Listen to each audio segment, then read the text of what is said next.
Hello friends, welcome to খেল দুনিয়া। আগামী রোববার নর্থ ইস্ট ইউনাইটেডের বিরুদ্ধে মোহনবাগান মাঠে নামছে। তো সেই ম্যাচে মাঠে নামার আগে তোমরা জানো যে সব থেকে বড় মোহনবাগানের সমস্যা ডিফেন্স নিয়ে, কারণ ডিফেন্সের দুজন গুরুত্বপূর্ণ প্লেয়ার শুভাশিস বোস এবং অ্যালবার্টো রড্রিগেজ তারা কিন্তু হলুদ কার্ড দেখায় সেই ম্যাচ থেকে বাদ পড়ে গেছে।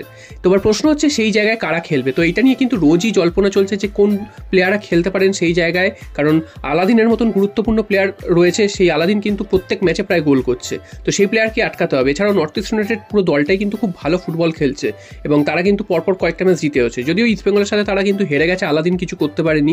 তো যাই হোক, সব ম্যাচ তো সমান যায় না। তো মোহনবাগানের বিরুদ্ধে কিন্তু তারা জ্বলে উঠতে চাইবে এবং তাদের কিন্তু সেটা হোম ম্যাচ হবে। তো সেই জন্য মোহনবাগানকে ডিফেন্স নিয়ে কিন্তু এখন থেকেই খাটতে হবে। তো হোসে মলিনা তিনি কিন্তু আজ থেকে আবার প্র্যাকটিস শুরু করে দিয়েছেন। ম্যাচের পর একদিন বিশ্রাম ছিল, আজ থেকে আবার প্র্যাকটিস শুরু করে দিয়েছেন।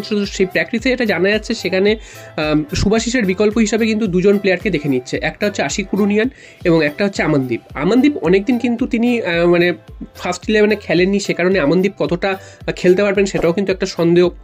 তো সব থেকে যেটা বড় চয়েস সেটা হচ্ছে আশিক কুরুনিয়ান। আশিক কুরুনিয়ান কিন্তু দীর্ঘদিন চোটে ছিল, চোট থেকে ফিরে এসে তিনি কিন্তু লাস্ট দুটো ম্যাচে কিছুক্ষণের জন্য তিনি নেমেছিলেন, তবে যেটুকু সময় মাঠে ছিলেন যথেষ্ট কিন্তু ভালো ফুটবল খেলেছেন।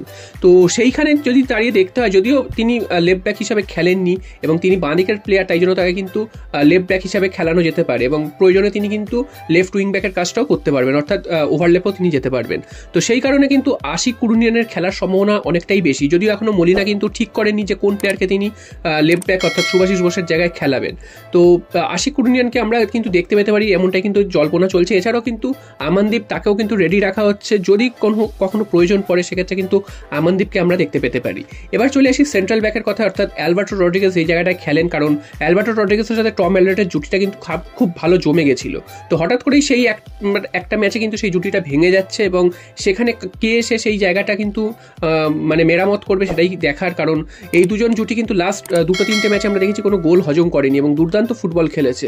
তো এবং সারা ম্যাচে কিন্তু তাদের কিন্তু প্রভাবটা কিন্তু আমরা দেখতে পেয়েছি যে মোহনবাগান ডিফেন্সে বল ঢুকলেই তারা কিন্তু ক্লিয়ার করে দিচ্ছে বা তাদেরকে পেরিয়ে কিন্তু বল যেতে পারছে না।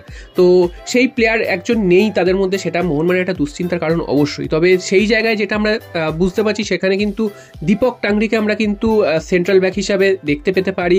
দীপক টাংরির এমনিতে ডিফেন্সিভ মিডফিল্ডার হিসেবে খেলেন, তবে তার মধ্যে ডিফেন্সিভ কোয়ালিটিটা যেহেতু রয়েছে সে কারণে তাকে সেন্ট্রাল ব্যাক হিসাবে তাকে আমরা দেখতে পেতে পারি। এর আগেও গত বছর একটা ম্যাচে এরকম কিন্তু হয়েছিল, যখন এরকম ডিফেন্সে দরকার পড়েছিল। তো ডিফেন্সে কী হবে, তখন কিন্তু দীপক টাংরিকে আমরা কিন্তু সেন্ট্রাল ব্যাক হিসেবে খেলতে দেখেছিলাম এবং সেই ম্যাচটা তিনি কিন্তু ভালোই খেলেছিলেন।